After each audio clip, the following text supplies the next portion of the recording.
Hello, I'm Archibald Chesterfield III. Welcome to the program Buckaroonies. And today, please remember, like, subscribe, tell your friends. I've got sponsorship on my fridge. I've got paid phone calls, 50 US for an hour of my time. And you can also sponsor me on Patreon. You can also arrange to send me some booze. Pick up from Dan Murphy's Middle Park. Email me. I'll give you the phone number to send the text to. And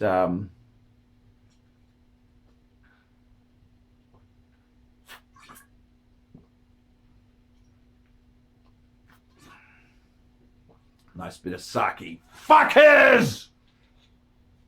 Bite. That bitch has bite! Okay, we've got two questions from Jack. Hi Arch, love the channel. Please keep up the quality vids. I've got two questions. Number one, I really want to purchase an Omega Speedmaster professional moon watch, man on the fucking moon, but I'm concerned that the case size on the standard watch, which I believe... Who the fuck is this?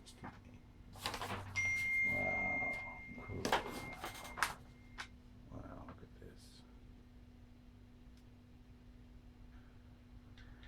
There we go. Mimi's not running late today. She's fired up after the roasting video. Okay, he's going on about, he's concerned about the 42 mil. It's too large for my small wrists. For this reason, I'm considering the first Omega in space version of the Speedmaster, which, as you know, is based on the early 60s version by astronaut Wally Schreiber, or at least so says Omega's marketing. The first Omega in space is 39.7 and fits very nicely for me.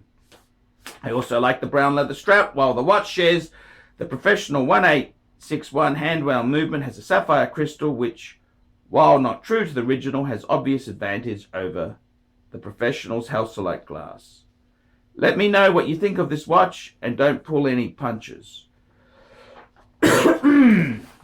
Very, very good question. What do I think? Now, I think, to be honest with you, 39.7, call it 40, compared to 42, talking 2 mil. Is 2 mil going to really make a difference? Is it really going to make two difference? Come on, don't fuck with me. Don't fuck with me. I mean, you got to understand this watch, the proportions, it wears a lot smaller than a 42. It wears like a 40. Okay? The first Omega worn in space, what's my opinion of it? I think it's a great watch. Okay? I think it is a great watch. I really do think it's a great watch. Nothing wrong with it. It's a great watch. However, there's a few things that I don't like. Number one is that because it is not the professional, I'm a bit worried that this is what you should be buying. Okay? Have you heard about protein supplements? Okay? There are powders you can buy which will beef you up.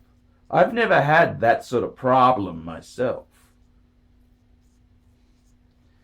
Nothing wrong with the first Omega in space. Okay, but you're going to have to pay a high price. Whereas I'd rather you bought a 10-year-old one of these. Okay, that's what I prefer you to do. The first Omega in space, yeah, I agree with you. The brown leather, I mean, they're asking so much money on a leather strap. Fuck me dead. I mean, for so much less money, you could fucking buy one of these and get a leather NATO. Wouldn't that be cooler? What do you reckon? Would that be cooler or not? I kind of think myself there, it's all bullshit. It is all bullshit. So, my own opinion, first Omega in space is fine. Fine. I still would go for that. Buy it second hand. That's my advice to you. I think this is going to be a better thing to have. These are always wanted. They're always wanted. So, personally, have you thought about protein supplements? Okay, you can buy this powder that beefs you out a bit. Number 2, my second question relates to the Panerai brand. There are a number of popular watch brands and styles out there whose appeal I cannot understand, and Panerai is one of them. This would be a cool watch if it was actually an authentic mid-20th century watch made for the Italian military, but of course it's not. While I think Panerai earns points for the simplicity of its design, particularly the dials, I can't help but see the watch as generally chunky, inelegant, and even downright ugly. Plus, even though they have what seems to be scores of different versions and special editions, they all look exactly the same. Finally, what the hell is that metal around the crown? What's your view of Panerai? 50 US coming your way via PayPal? Keep my name confidential. Call me Jack. Your viewers are cunts. Can't argue with that. Okay, now, let's just fix Panerai, okay? Because I understand, to be honest with you, Panerai was used by the Italian military. They are a genuine watch. They were fitted with Rolex movements. Okay, this is the vintage. I've actually held one in my hand. I had a salesman's example. I could have bought it for 25,000. It's worth $250,000, $500,000 now. I was an idiot. I didn't have the money. I didn't have the 20,000 anyhow. Look, Panerai, I got to be honest with you. I hated them. Hated them with a passion. Then, now, I kind of like them. And let me explain to you. When something is so cool, it's uncool. Barry Manilow! Now, they're kind of changing. The Panerai bubble is kind of bursting. It's true, Panerai releases every model as a limited edition. I don't like that idea. But, let me say this. But,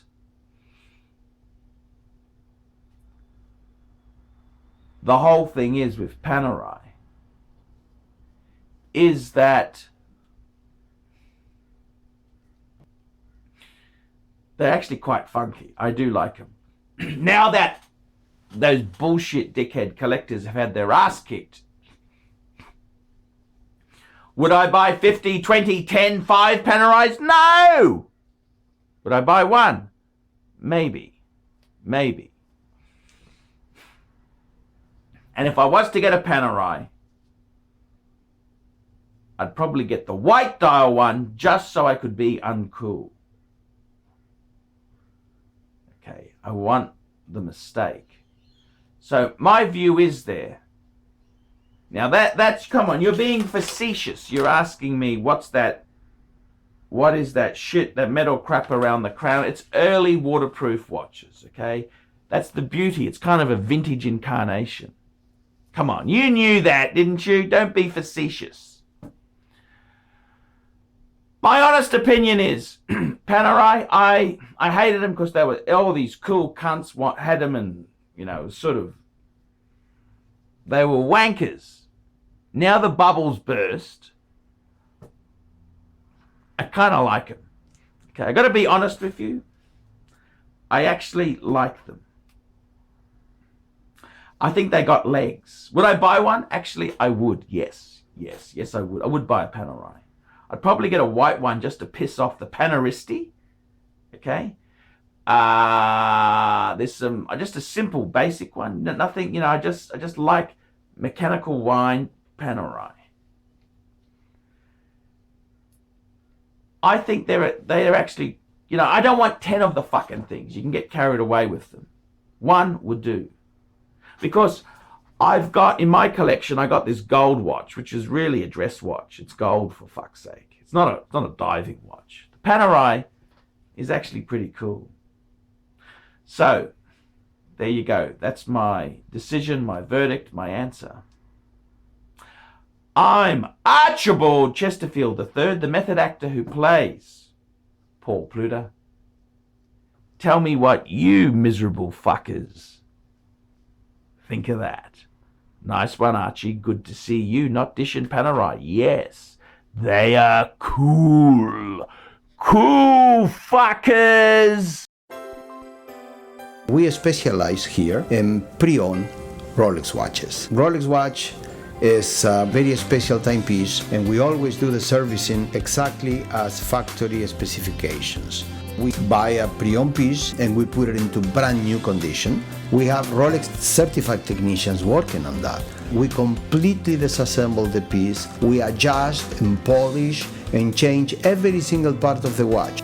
You have to have certified watchmakers that know what they're doing. If you have an expensive car, you're just not going to bring it to any mechanic that doesn't know what they're doing. You spend $5,000, it's like if you put money in the safe deposit box. And 1 or 2 years from now, you will keep having your $5,000. We have to spend a lot of money to get all this equipment together, but makes me feel I'm doing what I'm supposed to do. It's not a question of money, it's my passion. Jewelers on time, simply the best.